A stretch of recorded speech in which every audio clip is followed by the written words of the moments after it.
Bienvenidos a Comprensión de los Tiempos Actuales y hoy daremos inicio a la clase de Antropología Bíblica con el pastor Gonzalo Infante. Entonces le voy a pedir el favor al pastor Arturo que nos presente al pastor Gonzalo Infante.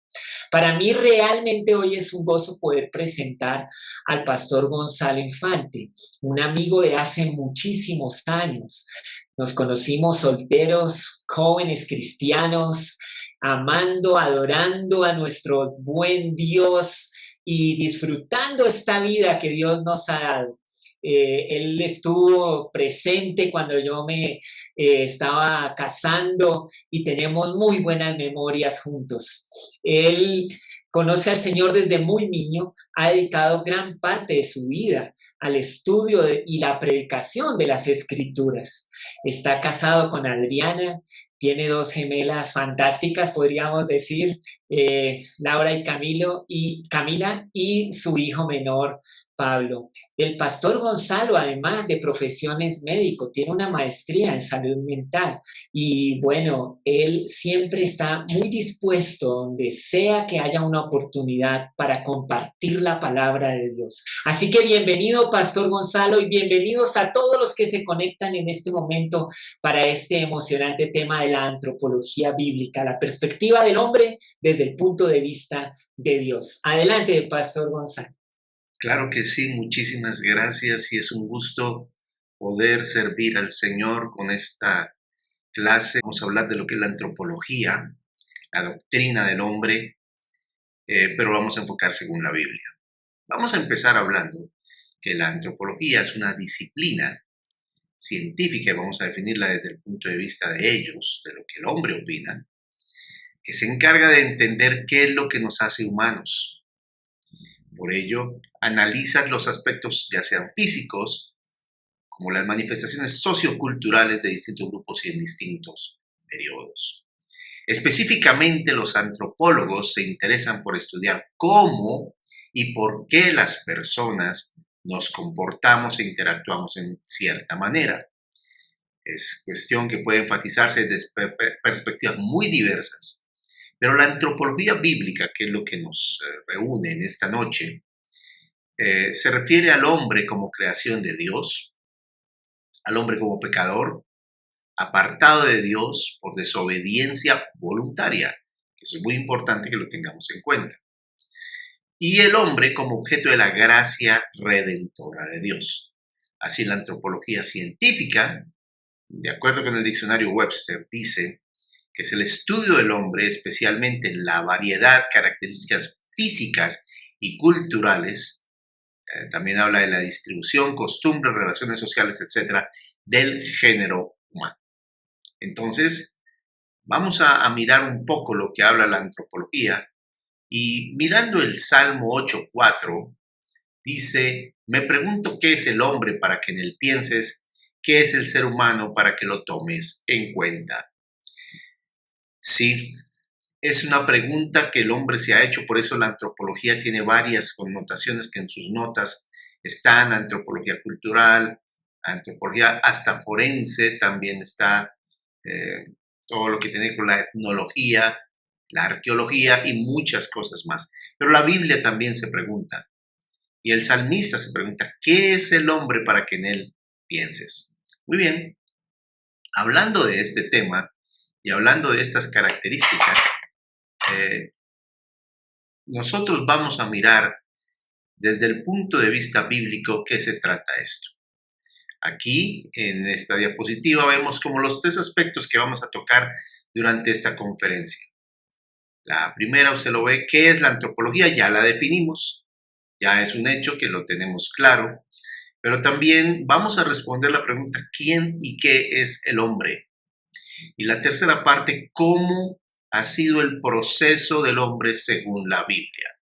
¿Dónde empezó y dónde culminará? Y este estudio veremos antes de cualquier cosa lo que dicen los artículos de fe de la Iglesia Cuadrangular. Creemos que Dios creó al hombre y a la primera mujer, Adán y Eva, para vivir en el mundo perfecto, creado por él. Pero Satanás, por medio de la serpiente, causó que pecaran. Pero la desobediencia de ellos a Dios los separó de Dios, dejando a sus descendientes, o sea, nosotros, bajo el dominio del pecado y de Satanás hasta ser liberados al aceptar a Jesús como Señor. Bueno, seguimos con este punto en donde la pregunta que les dije que hace la Biblia, ¿qué es el hombre? Es una pregunta que de verdad determina tanto en nuestras vidas. Bien, veamos un momentico ese proceso. ¿Cuál ha sido el proceso según la Biblia de la antropología? Vemos al lado izquierdo de la diapositiva el hombre creado. Sí, el hombre fue creado por Dios y así la Biblia lo esboza. Pero también vemos que el hombre cae, el hombre caído. Y aquí también podemos entender que hay una tercera parte que es el hombre redimido. Pues bien, el énfasis de hoy es el hombre creado. Dios creó al hombre y es el énfasis que nosotros vamos a tener en este momento y en este estudio que estamos hablando en este momento.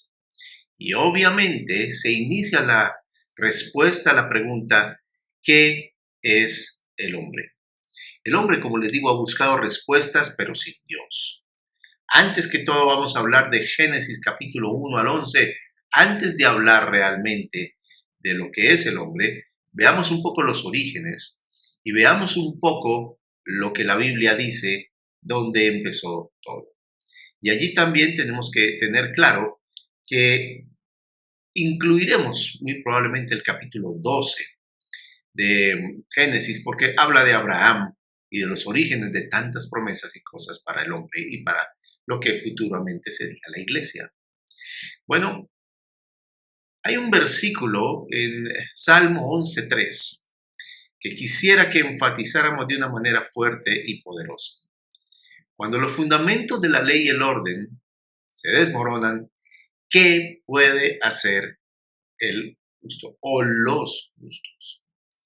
Bueno, las posiciones respecto a la creación, respecto a los orígenes, respecto a lo que Dios determinó en su palabra, a lo que dejó como fundamento del hombre, fundamento de la sociedad y base de la cultura mundial, ese pensamiento sobre eso va a ser lo que determine acciones, va a ser lo que determine posiciones, va a ser lo que determine tu vida. Muy bien, mucho de lo que está pasando hoy día tiene que ver con la antropología que has aceptado. Las doctrinas fundamentales tienen su origen en el Génesis.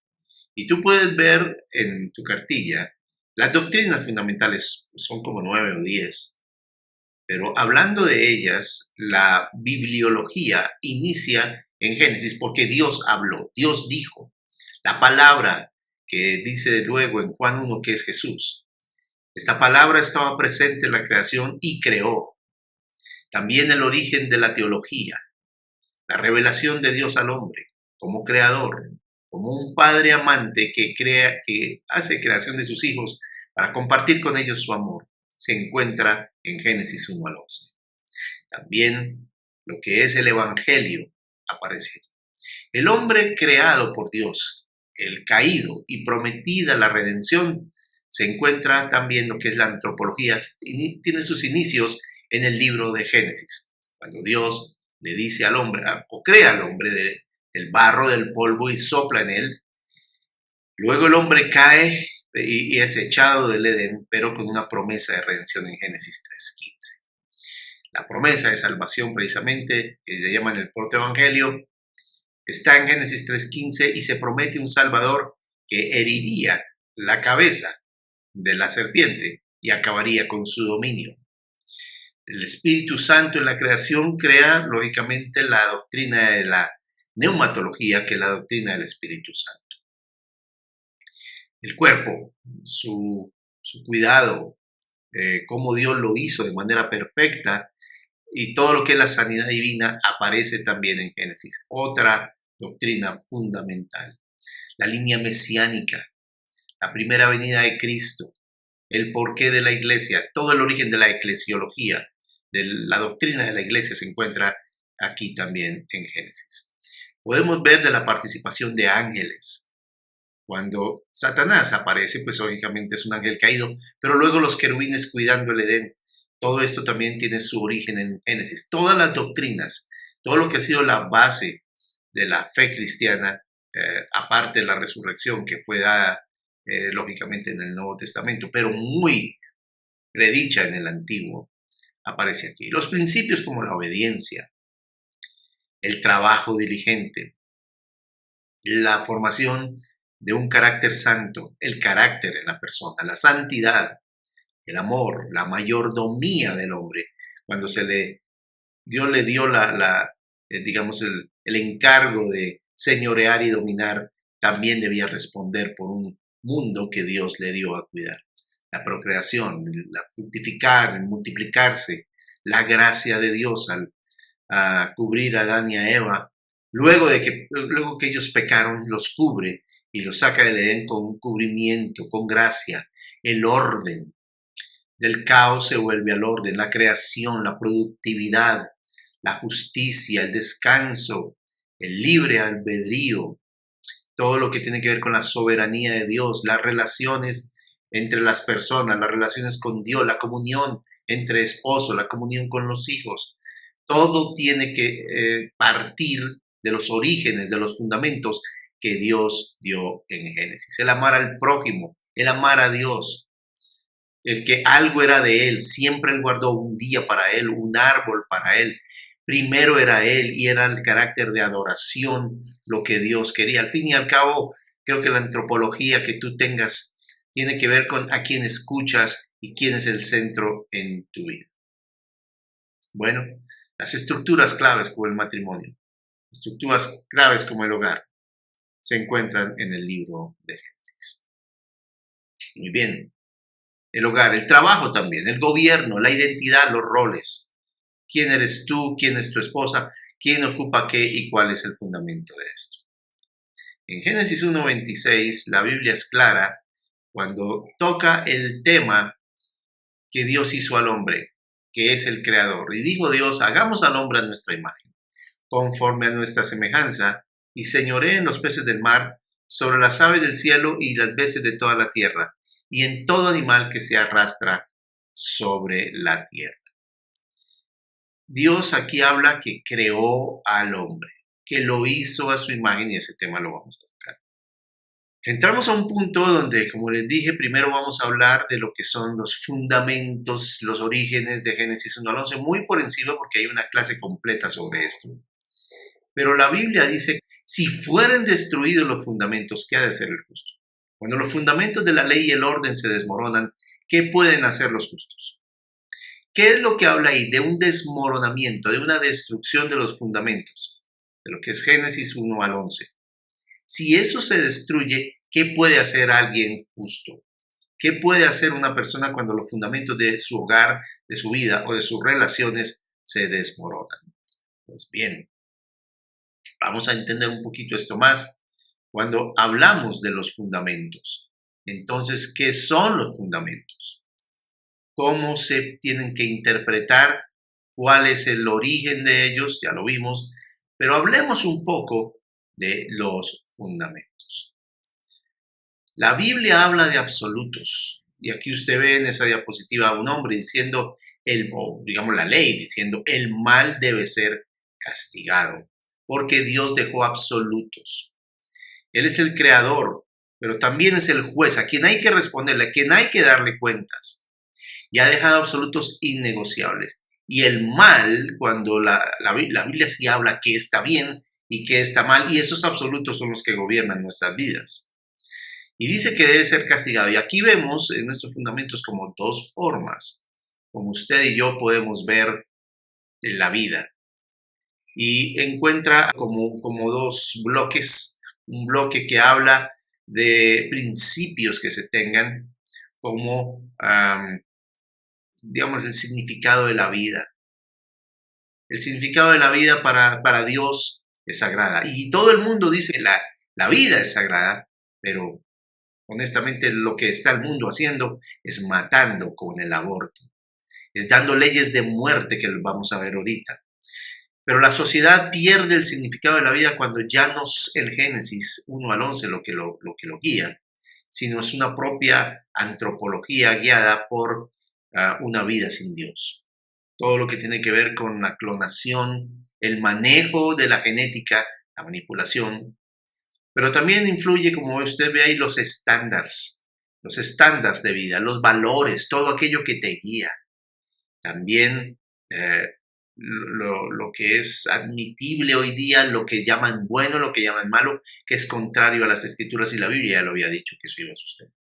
Las estructuras como el matrimonio han cambiado por nuevas formas de identidad, de género, como el AMSI, el AMSI, que es la atracción al mismo sexo indeseada. Eso está en una agenda mundial que está cobrando ya víctimas en las leyes y personas que no están de acuerdo han sido ya tratadas de una manera contra la ley, digamos.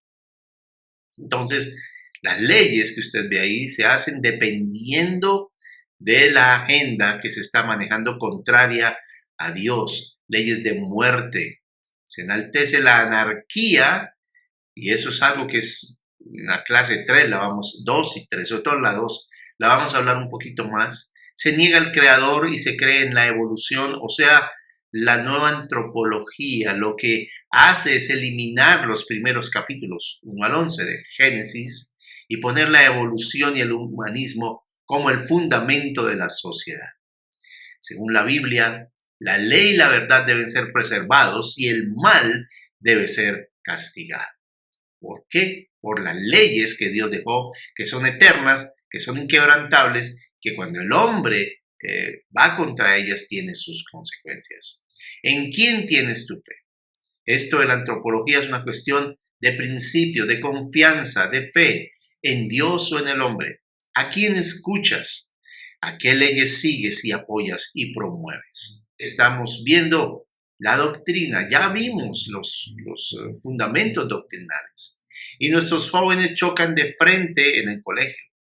Ya es en el colegio, ya desde la primaria, pero también en la universidad chocan esos fundamentos doctrinales que se les han dado desde escuela dominical y se desvanecen, como usted ve ahí, ante la evolución, ante el humanismo, ante la antropología humana y lo obligan por presión social y por llamar tontos a aquellos que honestamente procuran creer en los fundamentos de Dios en el Génesis. Entonces, el humanismo ha cambiado los fundamentos y el cristianismo y sus principios chocan en la sociedad debido a la base que la sociedad ha establecido, que es contraria a Dios. Usted ve cómo la doctrina se está desmoronando, la doctrina se está quebrando y ahí podemos ver la manera de ver la vida. Hay dos maneras y esta manera que es humanista se va carcomiendo como termitas los fundamentos. La antropología que tengamos va a eliminar la otra. O sea, si usted cree en Génesis 1 al 11, no va a seguir la antropología humanista. Pero si sigue la humanista, va a dejar la cristiana. Y muchos de nuestros muchachos hoy en redes sociales están expresando solamente su antropología y están diciendo qué es lo que realmente creen. La base de Génesis 1 al 11 se carcome, se elimina o elimina la otra. No pueden estar juntas, no pueden concordar juntas. Entonces miren los fundamentos, miren la estrategia del humanismo. La estrategia del humanismo fue, usted lo ve como son como dos barcos, como dos castillos, como quiera verlo. ¿Y qué hace el humanismo? Mandar a la base, al fundamento del cristianismo. Y usted ve que lo primero que ellos atacan es la creación. La evolución se coloca de frente como su bandera y empieza a atacar la creación.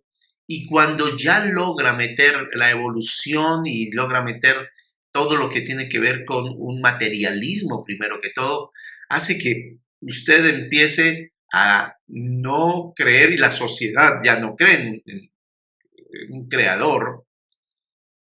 Y entonces ya imponer leyes, cambiar los estándares, colocar agendas de género va a ser muy fácil. porque el fundamento se está quebrando. Eso lo dice, como les mostré, Salmos 1:11-3.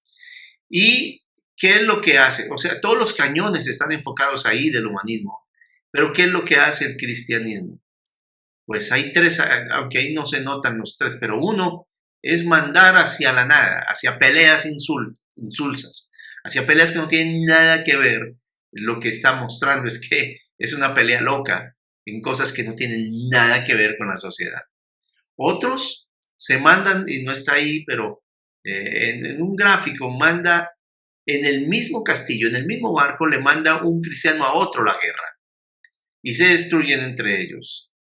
Pero otro rompe los globos y como usted ve, los globos empiezan a dañar y los globos empiezan a atacar todo lo que tiene que ver con el humanismo, pero nada. Esos globos, andar peleando sobre el aborto, andar peleando sobre la eutanasia, andar peleando sobre la inmoralidad, eso no va a ayudar mucho, porque la raíz no ha sido, el fundamento no ha sido tratado. Entonces, el hombre es el centro en el humanismo. Yo pregunto qué doctrina tienen tus hijos. Pregúntales, porque me ha asombrado de ver que uno les pregunta quién es Dios, quién es el Espíritu Santo, y honestamente tienen muchos problemas para responder ese tema. Muchísimo. ¿Qué es el hombre? ¿Para dónde va? ¿Cuál es su propósito? Muchos de nuestros hijos, nietos, familiares, no tienen ni idea. Tu antropología dicta tu vida, tus estándares, la moralidad que vives, las leyes que apoyas, la sociedad que deseas. Jesús dice que si le creemos a Él, le creyéramos a Moisés, le creeríamos a Él. Dice Juan 5, 46, 47, porque si creyerais a Moisés, me creeríais a mí, porque de mí escribió Él. Pero si no creéis a sus escritos, ¿cómo creeréis a mis palabras? Los fundamentos nuestros, todas están en el Génesis. Toda nuestra antropología se basa en Génesis 1 al 11. Leyes, matrimonio, reglas, doctrina, ropa, pecado, muerte, evangelio, el significado de todo. Yo sí te recomiendo enfatizar, leer y sacar mucho jugo a Génesis 1 al 11. Se están desmoronando los fundamentos y la base es que están atacando los principios de Dios. Lleva mucho tiempo, pero han logrado su cometido de una manera impresionante. Entonces hablemos ahora del hombre creado. Como ves, tiene 4 puntos. El hombre creado por Dios, resultado del propósito divino, creado a la imagen de Dios y cómo fue el hombre en su estado primitivo. Son los 4 puntos que tocaremos en este momento para mirar un poco de qué se trata el tema de la antropología. Primero recuerden, el hombre creado, el hombre caído y el hombre redimido o salvado de su estado de desgracia a un estado de gracia en donde Dios lo lleva a su máximo potencial. Vamos a hablar del hombre creado por Dios. Es lo primero que vamos a tocar en este momento. Y hay 2 aspectos muy importantes. El hombre no evolucionado no es evolucionado según la Biblia y el hombre es una creación especial. Hablemos que el hombre no es evolucionado. La evolución, yo en el año 97 tuve que hacer una conferencia graduándome del Instituto Bíblico Vida. Y mi tesis fue la evolución, una batalla por tu alma. Y en medio de eso que estudié hace ya unos años, encontré, y lo ha confirmado el paso del tiempo, que la evolución es una filosofía y religión no es ciencia. Y es algo que se trata desde un punto de vista mucho más religioso de lo que piensa la gente. Y es algo que es como una creencia que están popularizando, mandando, teniéndola que creer con muchos vacíos, pero no importa, es contra los fundamentos y ahí es donde toca atacar realmente a la base de la sociedad. Ellos usan como unos padres que es la madre naturaleza y el padre tiempo. La madre naturaleza crea, la madre naturaleza es sabia, la madre naturaleza reacciona y el tiempo es el que te da todo en la evolución. Si te faltan 60 millones de años, se los sumamos. 3.000 millones se los sumamos. No importa cuánto haya que sumar, con tal que la evolución sea creíble. También se usa la evolución teísta, que dice que Dios creó al hombre, pero permitió periodos evolutivos. Pero la evolución realmente es salir de un Big Bang hacia creación de especies y especies diferentes hasta llegar al hombre, pero hay especies que continúan y creen en que esa evolución continúa. Pero la evolución teísta dice que Dios crea, pero deja los periodos de evolución. Pero la Biblia es clara cuando dice que cada uno fue creado según su especie. Terminados, creados, cada especie por su lado no evolucionado. Pero la evolución como base se exige que sea creída, aceptada, porque no puede ser probada. Se exige. La evolución realmente es un acto de fe sin Dios. Una persona me dijo, bueno, usted pruebe la creación. Pruébela. Y yo le dije, bueno, la verdad es esta. Yo no estuve. Yo no estuve el día de la creación. Usted tampoco. Pero yo no estuve en el Big Bang, ni usted tampoco. Ambos son actos de fe. ¿Usted cree eso por fe? Y de ahí ya viene todo lo que es el uniformitarismo, que es toda la parte de la evolución y que todas las cadenas y toda la lucha por sobrevivir, todo parte de ahí, de la fe que tengas en que empezó por un Big Bang sin Dios. Y todo lo que yo creo de la creación cree en un acto de fe que Dios creó al hombre porque la Biblia lo dice. Ahora hay evidencias muy claras de lo que la Biblia dice, son claras las evidencias, pero todo parte de un acto de fe. Muy bien. Dios creó al hombre y lo creó según Génesis 1:27, a su imagen, a imagen de Dios lo creó, varón y hembra los creó. No es evolucionado. El hombre es creación especial, fue hecho por la Trinidad, esa palabra Elohim, hagamos al hombre, que se ve más adelante, es creación especial, no fue hecho con hágase el hombre, sino fue hecho por hagamos al hombre, tomando barro y haciéndolo como creación especial, y eso lo vamos a ver más adelante. Pero la Biblia sí usa tres palabras, y hay una más, pero digamos que tres son fundamentales para hablar de la creación. La palabra bará, la palabra asá y la palabra yatzar.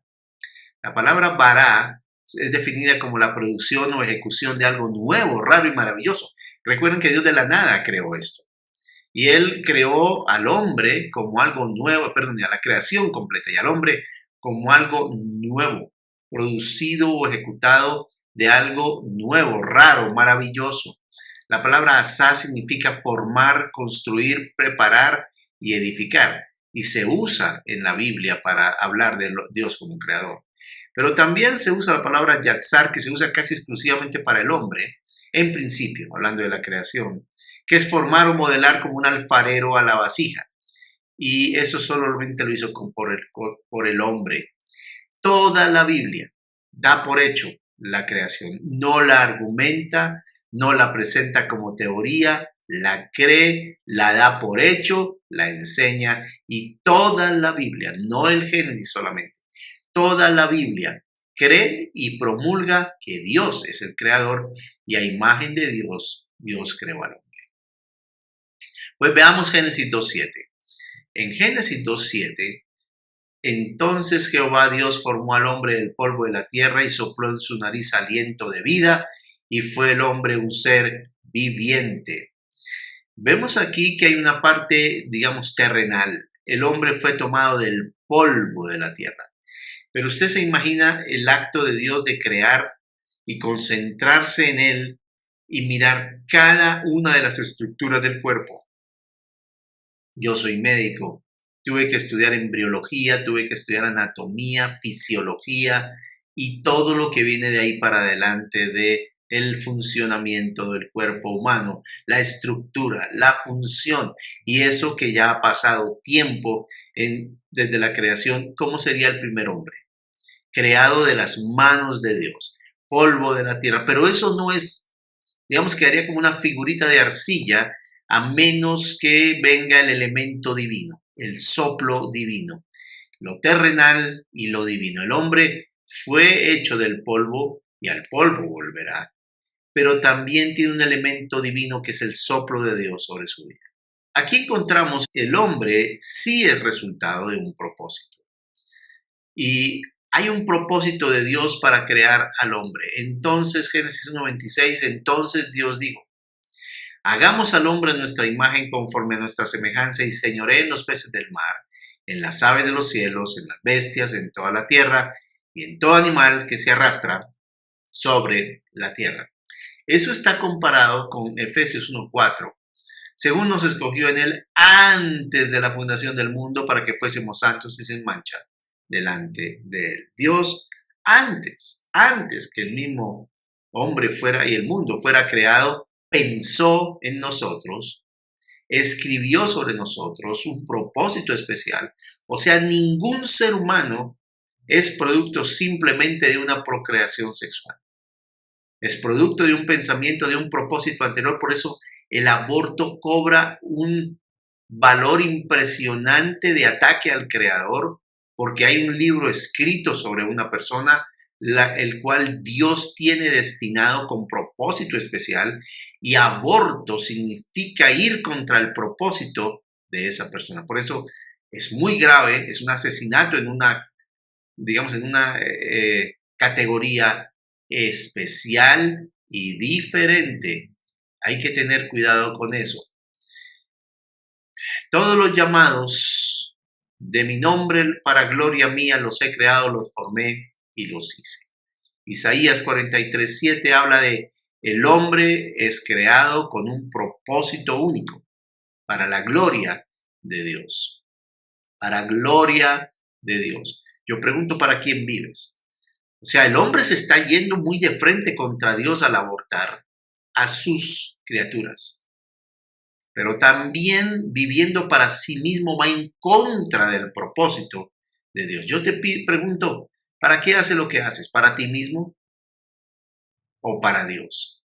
Cuando olvidamos que fuimos creados con el propósito de glorificar a Dios, y Dios dice aquí 3 sinónimos, y cada vez que Dios dice una cosa, hay que creerla. De cierto, 2 veces es algo firme, pero 3 veces es algo que Él recomienda fuertemente y debe hacerse así y debe creerse así. Dice, los he creado, los formé y los hice para gloria mía, para gloria de Él, fue lo que Dios dijo. Pero vemos en Génesis capítulo 3, versículo 19, que el hombre cae. Y esto abre realmente para lo que viene, abre realmente la teología o más bien la doctrina de la antropología. Con el sudor de tu rostro comerás el pan hasta que vuelvas a la tierra, porque de ella fuiste tomado, pues polvo eres y al polvo volverás. El hombre fue creado para la gloria de Dios, pero es finito. Volverá al polvo, tendrá que dar cuentas de lo que hizo, porque Dios es el juez. Al hombre no le gusta que le pregunten realmente qué hace, no le gusta, pero le toca tarde o temprano responder por lo que Dios le confió. Vamos a hablar de lo que es el hombre creado a imagen de Dios. Y hay como 6 o 7 aspectos, que en 6 aspectos lo podemos colocar, de lo que significa el hombre creado a imagen de Dios. No es una imagen física, primero que todo. Dios es espíritu, no tiene cuerpo físico. Y se lo dijo Jesús a la mujer samaritana. Y Pablo en las epístolas tanto de Colosenses, primera de Timoteo y el escritor de Hebreos habla del Dios invisible. No es un cuerpo físico.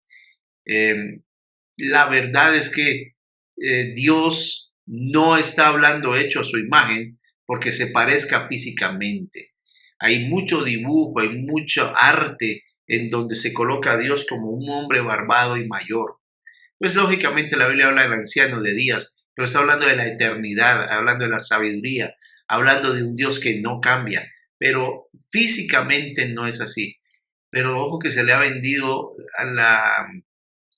se le ha vendido la idea a nuestros niños que es un ancianito buena gente o que es un Dios bravo mandando rayos desde el cielo. Ninguna de esas cosas es verdad. No es una imagen que represente realmente quién es Dios. Jesús sí vino en forma de hombre, no dice que vino en forma de Dios. Entonces la imagen de Jesús por algo no lo describieron. Hay una descripción de pronto en algún lado de algún escritor, historiador, pero la imagen de Jesús no es la imagen física. No fue lo que Jesús quiso que se relatara, no fue lo que Dios quiso que se hablara. Tal vez muchos suponen por ser un maestro de la ley, un nazareo, lo buscan de cierta manera, pero no es una imagen física.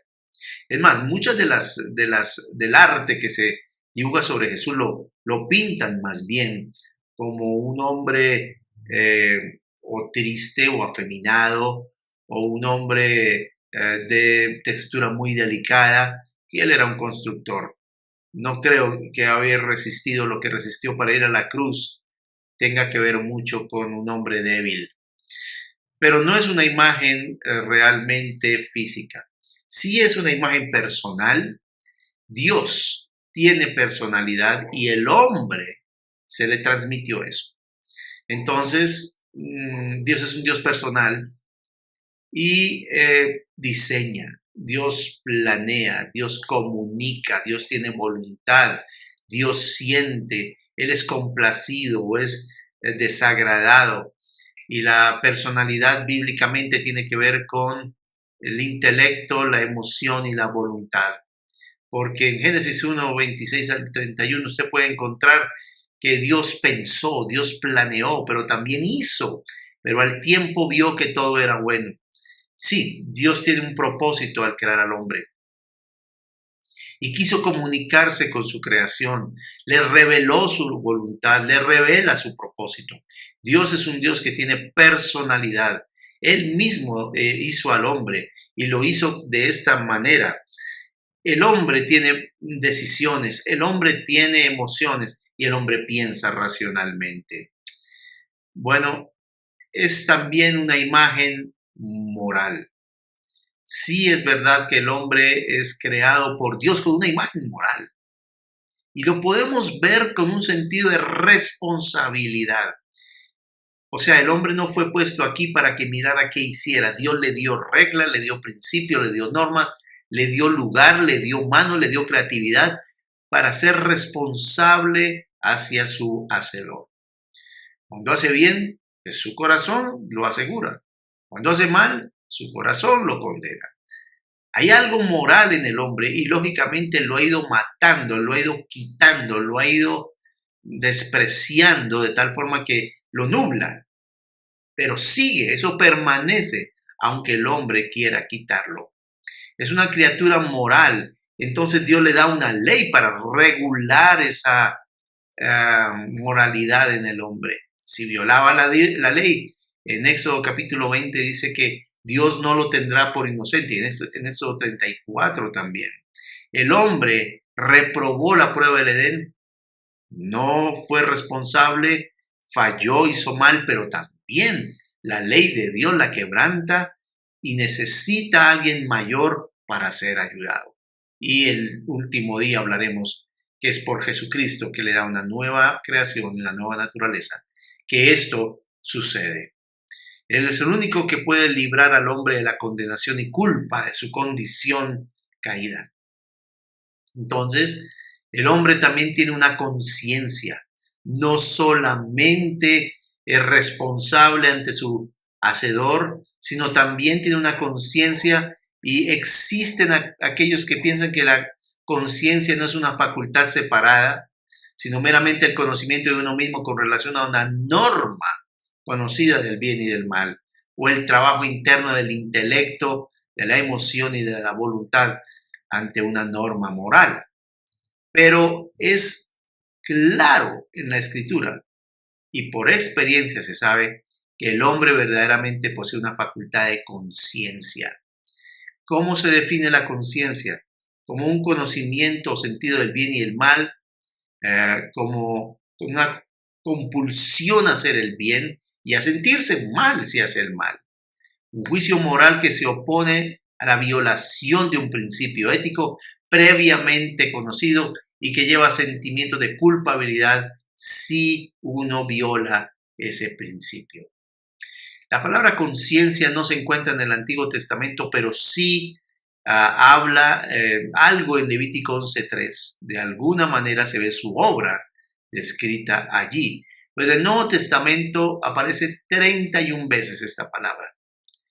Pero la nombra, que alguien me la describió, un maestro que tenía yo de antropología la describió de esta manera. Es como una hélice de tres astas, de tres puntas. Y cuando hacemos algo, sabemos, porque se mueve, cómo se mueve esta asta sobre nuestra vida, y eso nos hace sentir mal. Y reaccionamos. Pero si no le empezamos a poner atención, y si no empezamos a mirar que esto es la conciencia y que Dios nos está redarguyendo y nos ha dejado un testigo de eso, esto se empieza a mover de tal forma que ya no toca mi vida. Y era lo que proponía Freud, eliminar la conciencia para no sentirse mal.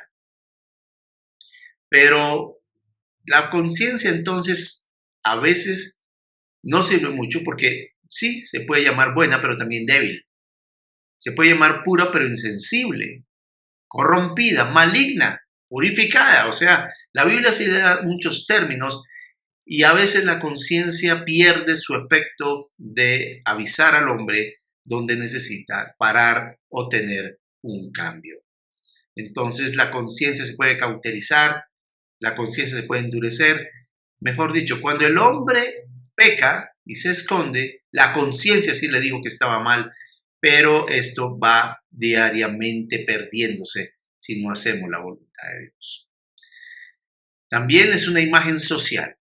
Dios es amor y el amor, lógicamente, en su naturaleza esencial, hace que el hombre se relacione. Y Dios se relaciona con el hombre y creó al hombre para expresar y compartir su amor. En la Trinidad, la comunidad que existe en Dios como Trinidad, se aman, se cuidan, se entienden, se complementan. Y el hombre a imagen de Dios fue creado como una criatura social para amar. Es más, hasta hoy, nos guste o no, la Biblia sí crea una sociedad de amor y todavía hay cierto cuidado en muchas partes de unos a otros. Entonces, el hombre se relaciona con Dios, pero inmediatamente le da una esposa e inmediatamente le da el mandamiento de procrear. Inmediatamente le dice tenga hijos. Inmediatamente le dice críe hijos, amonéstelos, después les habla de cómo criarlos, cómo cuidarlos, cómo perpetuar esta parte social. Es más, la sociedad hebrea es muy relacional, es muy de familia, es muy de un sentido patriarcal donde todos están cuidados. El hombre de por sí en esta pandemia se ha notado que le ha faltado el área social y corre a veces, sale a veces para poder por lo menos ver otras personas. Esta parte de ordenar la multiplicación y fructificar la tierra, ser una familia y una familia de naciones, pues tiene que ver con la parte social. Y en la ley Dios dio 6 mandamientos para regular las relaciones sociales. No mientas, no forniques, honra padre y madre. Mejor dicho, no codicies, etc. Hablando de cuide la parte social, porque Dios es amor. Y Jesús nos dice que el motivo predominante del hombre es el amor.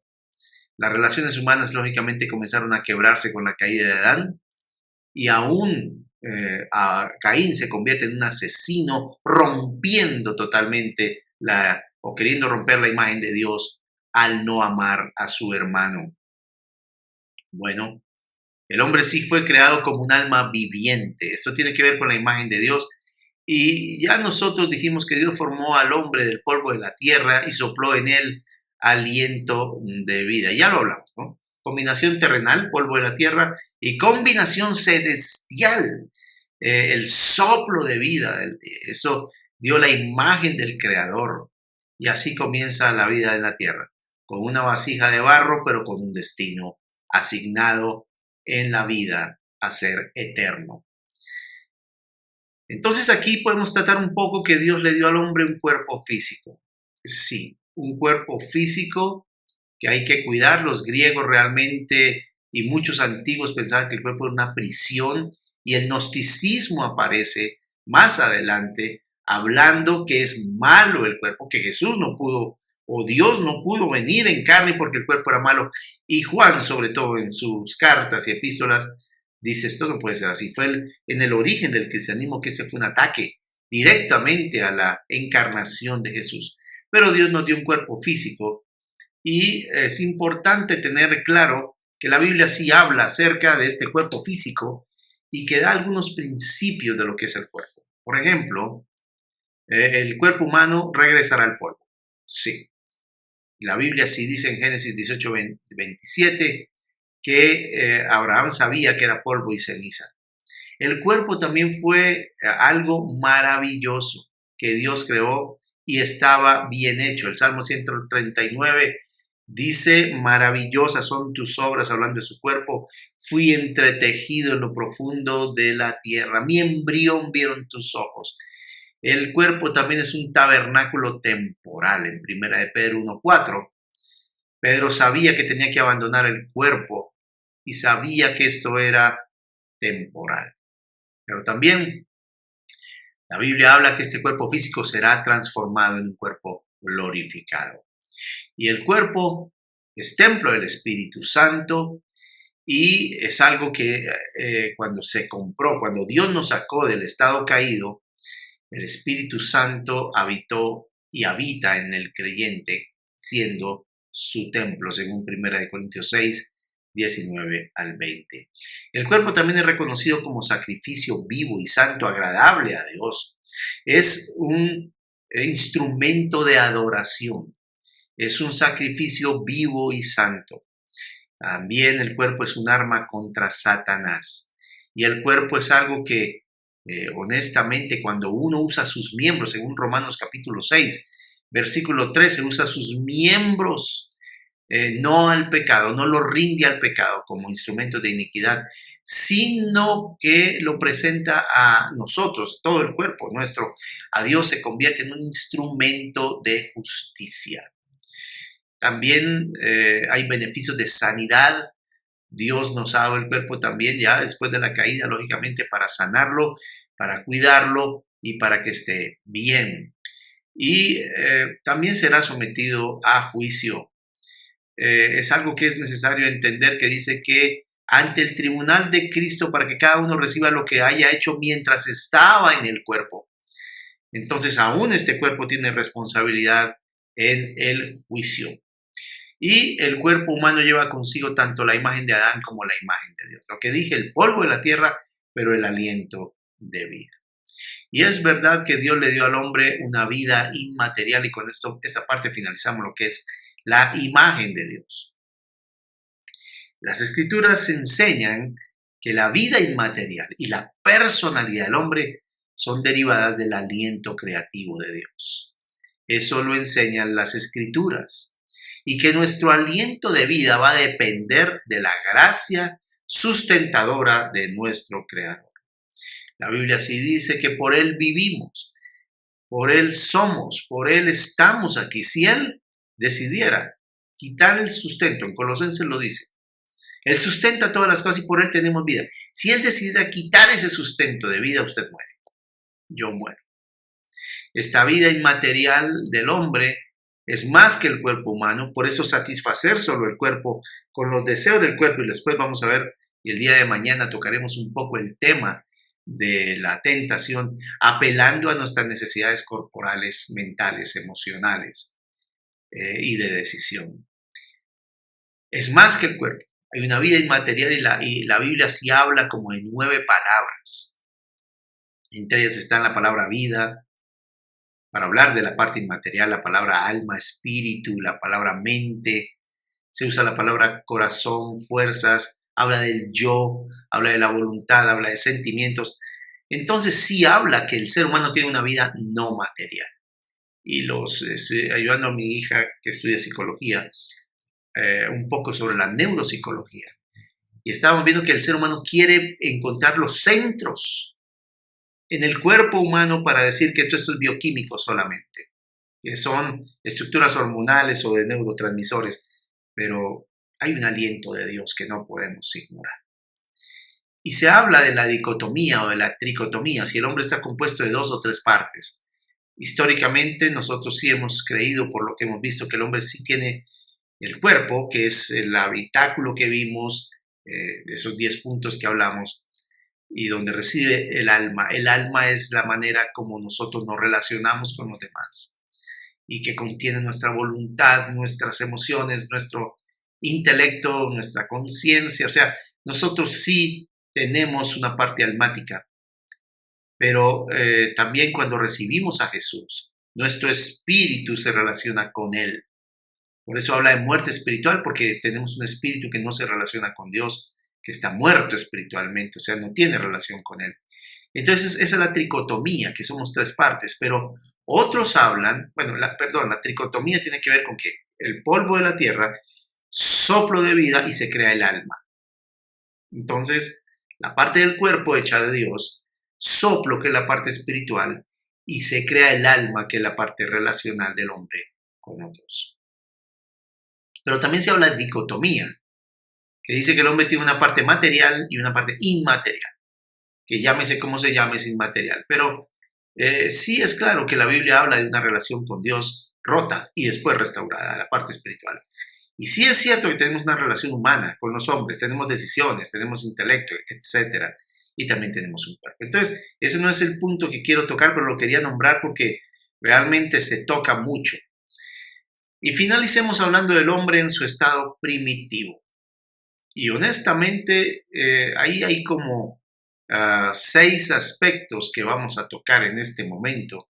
¿Cómo era el hombre? Pero mira que las series, las películas, aún las series infantiles, perdón, esas series infantiles como la Era del Hielo, como Jurassic Park, digamos infantiles, juveniles, como quieran, y muchas otras películas nos venden la idea de un primitivo torpe, de los Cruz, etc. Un primitivo torpe que no sabe nada de nada y que va aprendiendo a través de ser ordinario, ser una persona muy imprudente y muy agresivo realmente, con un palo y con unas pieles. Así nos enseñan que fue el hombre primitivo, que fue evolucionando hasta volverlo el hombre de oficina. Vamos a ver si honestamente el hombre de oficina de hoy día es más primitivo en el concepto que el hombre pone que el hombre creado por Dios. ¿Cómo era el hombre en su estado primitivo? ¿Cómo era el hombre en su estado normal? Veamos primero el estado de conocimiento. La Biblia sí dice en Génesis 1:28 y 2:19 y 20 que a Adán se le dio la tarea de nombrar a todos los animales, pájaros, a toda forma de vida. Dios le dijo a Adán que le diera nombre, iba a dominar sobre ellas. Y la sabiduría de Adán incluía un profundo conocimiento de la naturaleza.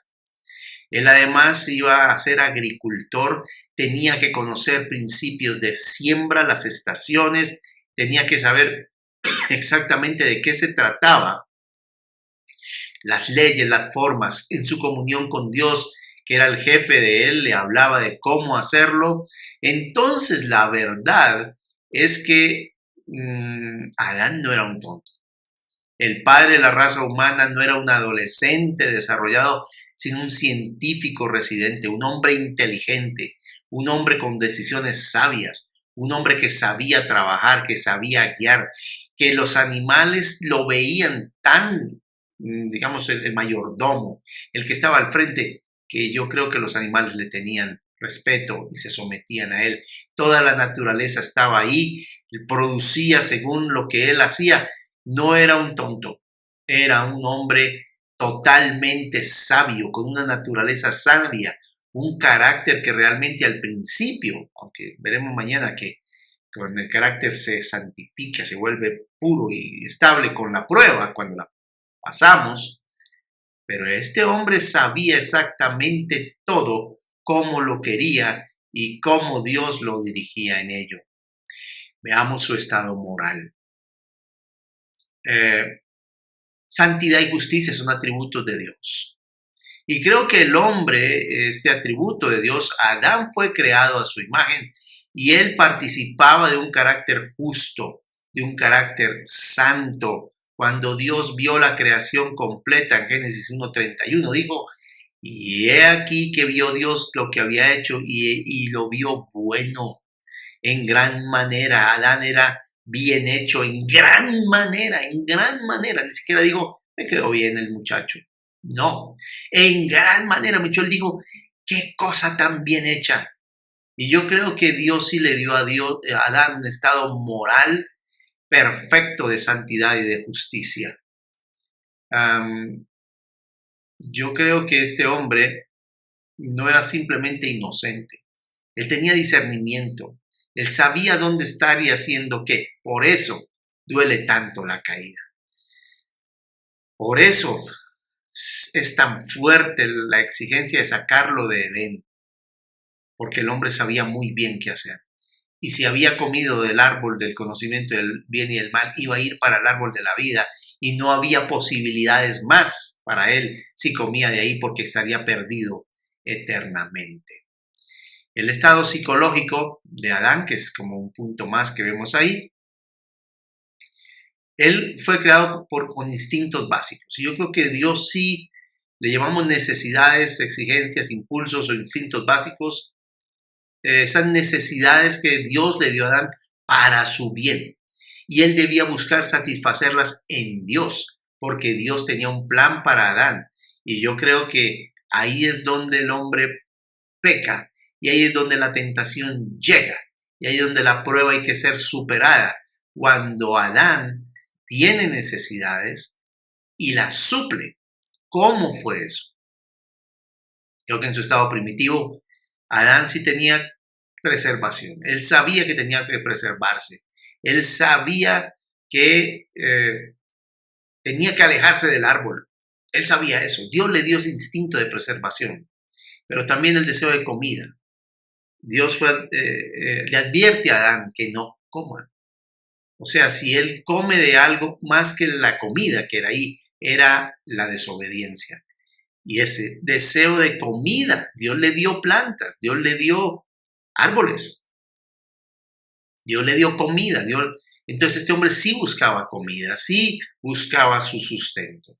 También podemos hablar que tenía el impulso sexual, el impulso de procreación.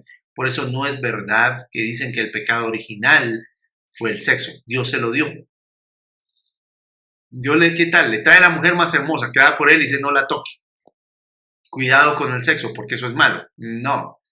La mujer más hermosa se la trajo y se la dice carne de su carne, hueso de sus huesos, y les dice, procreen, fructifiquen, tengan hijos, poblen, que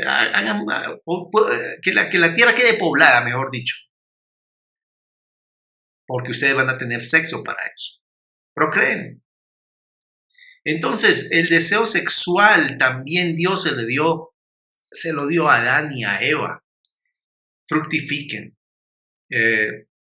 Deje a su padre y a su madre, formen un hogar, sean una sola carne. La necesidad de adquisición Dios sí le dio su propio jardín, pero lo perdieron por la caída. El impulso de dominar, el dominio sobre la tierra, sobre toda cosa creada. También vemos el estado social. El hombre es una criatura social porque fue hecho para tener compañía, y eso ya lo vimos. Cuando Eva fue creada, Adán tuvo compañía constante con un ser de su mismo tipo.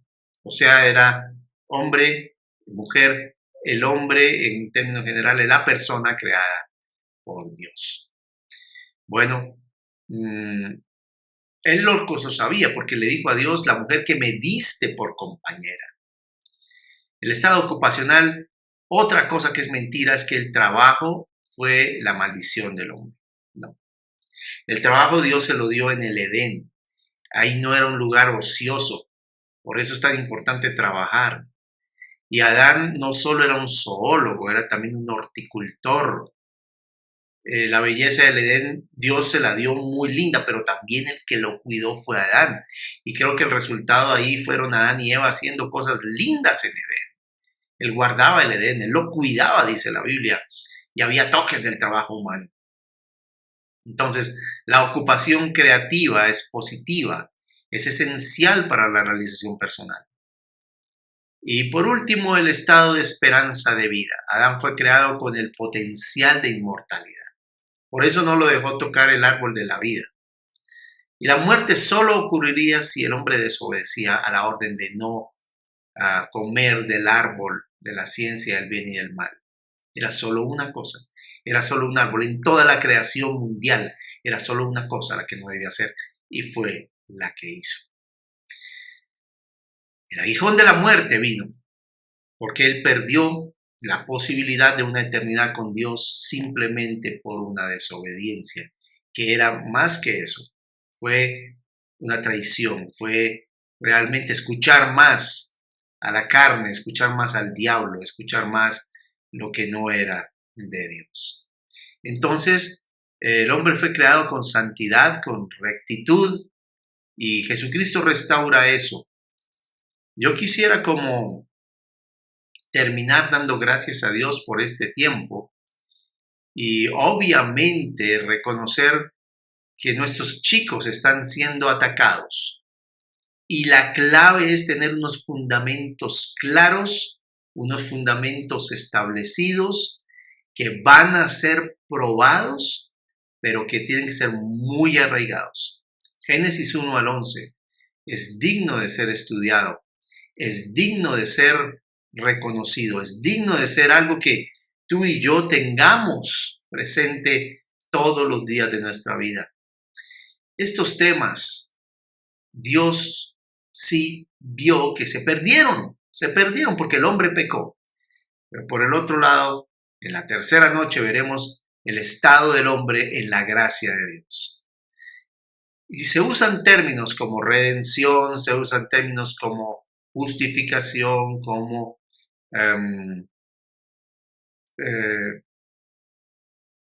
los términos de templo también, que hablan de expiación, la tapa que es lo que nos cubre la ira de Dios, que es la propiciación.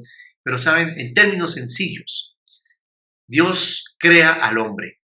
El hombre cae del estado de gracia, perfección con que lo creó, y Dios lo vuelve a tomar a su potencial máximo. Eso es la antropología.